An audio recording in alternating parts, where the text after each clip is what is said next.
What are the 5 reasons that you won't give up when life catches you on the blind side? When the messenger of misery visits you, what are you going to do? What will keep you in the game when life knocks you to the canvas? Life's going to punch you right in the face. Life's going to fire you over and over again. You're going to be told you're not good enough. Your faith is going to be tested. Your family's going to look you in the eye and say, how do we get health insurance the next month? I don't know. But I know we're going to make it. You know who's going to bail you out? You know who's going to come and rescue you? You know who's going to come and save the day? No one. No one's going to come and do it for you. You're going to have to do it all yourself. See, the Buster Douglas that fought in the last fight was not the Buster Douglas that fought Mike Tyson. See, the Buster Douglas that got knocked down while fighting Mike Tyson had gotten out of an alcohol recovery center. His mother had died. His wife was ill with a terminal illness. He was considered a nothing, a bum. So when he got knocked down, Buster Douglas had a reason to get back up because he said, I'm dedicating this fight to the memory of my mama. Life is hard, man. That's what it's about. Life is a challenge. If you don't work as hard as you can, if you don't sacrifice everything, if you don't get rejected and keep coming back for more, if you don't get your loyalty tested and your faith tested, you don't love that thing if you bail out. So if you fought through all that, that's love. So you got to have some reasons that when life knocks you down, and it's going to. Hello, it's going to knock you down.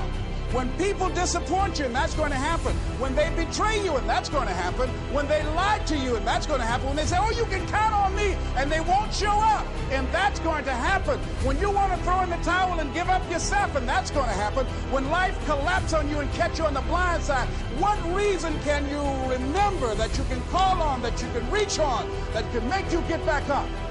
Find that reason. Because when life had knocked me down, I said, life, I'm doing this because I want to make my mama proud of me. I'm doing this because I want my children to have a better life than what I have. I'm doing this because all my life I've been told I'd be a loser, that I wouldn't make it. I'm doing this to make them a lie. I believe like Frank Sinatra, he said the best revenge in life is massive success. I'm doing this so I can become massively successful.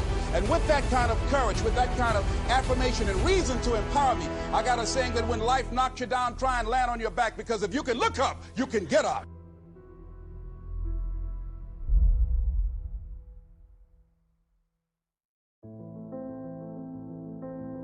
You don't have to be grim, but you do have to be serious.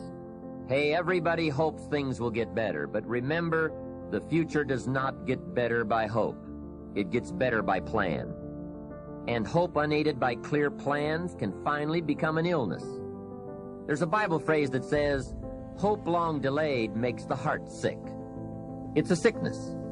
I used to have the illness known as passive hope. It's bad. And there's one that is even worse, and that is called happy hope. That is really bad. The man is 50, and he's broke, and he's still smiling. That's bad. So get serious. Make plans. Put them on paper. My suggestion from experience. There's a phrase from the Bible that goes, without dreams and vision, we perish. How true. Humans have this unique ability to aspire, to dream, to go for something, to become something. Without that, life is not life. We must have dreams and never give up on our dreams. I'd like to share a few ways your use of time are affected by or influence the achievement of your goals. Have you ever thought that without some very clear written goals, you never even need to consider managing your time? Time essentials come from objectives well defined. Time can't be critical if objectives aren't defined.